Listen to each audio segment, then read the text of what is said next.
All right, today we're diving into one of the most powerful settings on your camera, shutter speed.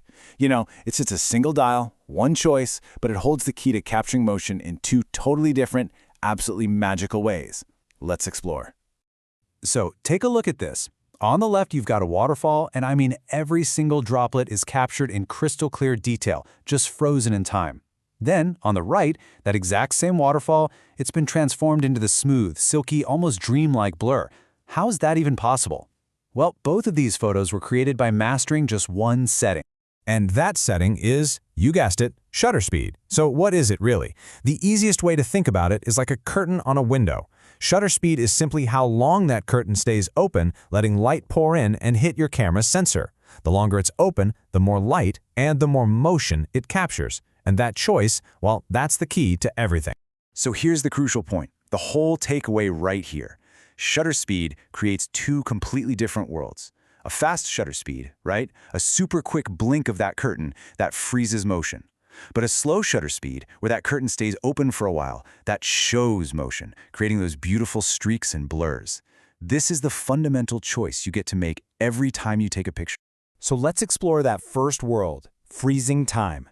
This is all about using incredible speed to capture moments with this razor-sharp clarity, preserving an instant and all the emotion inside it forever.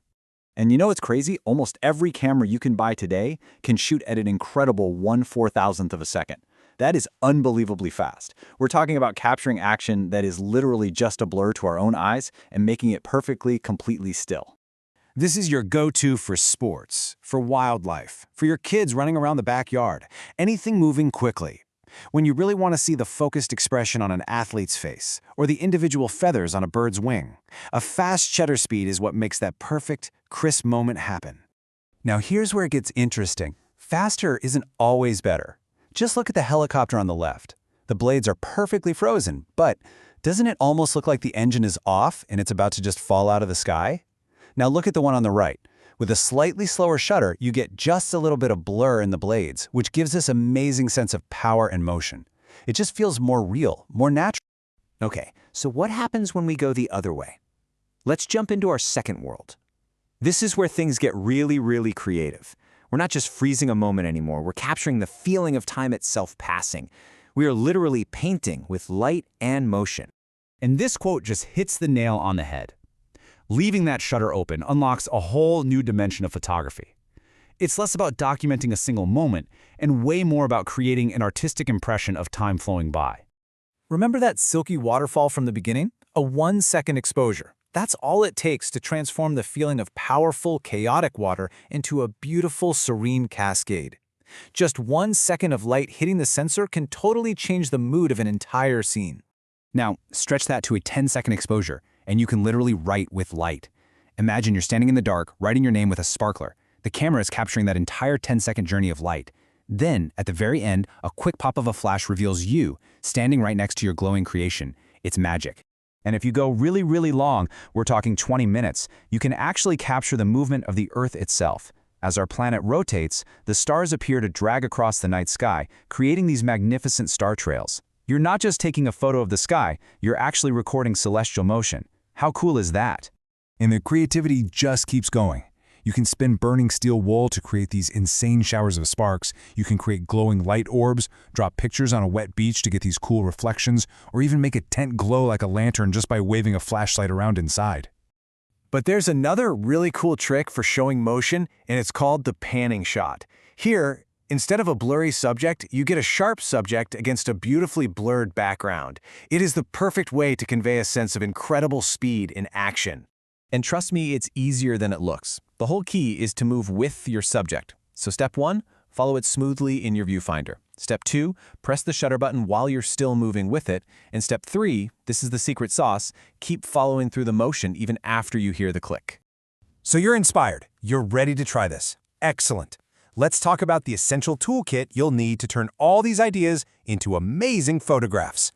Let me be absolutely clear about this. If you want to take sharp photos with a slow shutter, a tripod is not optional. It is your single most important tool. The camera has to be perfectly 100% motionless to capture those beautiful light trails and silky water. Any camera shake at all will just turn your masterpiece into a blurry mess. So here's your checklist for a perfectly sharp, long exposure. 1. Mount the camera on that tripod. 2. And this might sound weird, turn off your lens stabilization. See, when a camera is perfectly still, some stabilizers can actually introduce a tiny bit of shake trying to correct for movement that isn't there. And 3. Use the 2-second self-timer. This stops that tiny little wobble from you physically pressing the button. The best way to take control of all this is using shutter priority mode. It's usually labeled S or TV on your camera dial. It's fantastic because you get to be the artist. You pick the shutter speed you want for the creative effect, like say 10 seconds for those light trails, and the camera automatically figures out the rest to make sure your photo is perfectly lit.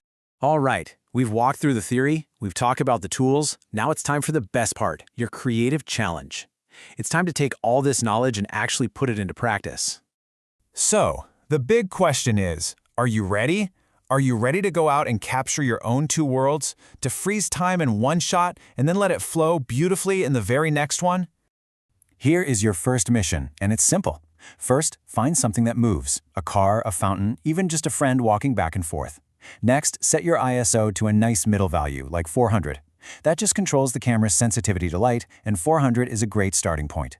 Then, switch to shutter priority mode and find the slowest shutter speed you can use. Take that shot. After that, do the exact opposite. Find the fastest speed you can and take another. Now look at them side by side. You've done it. You've just created your two worlds. Now go have some fun with it.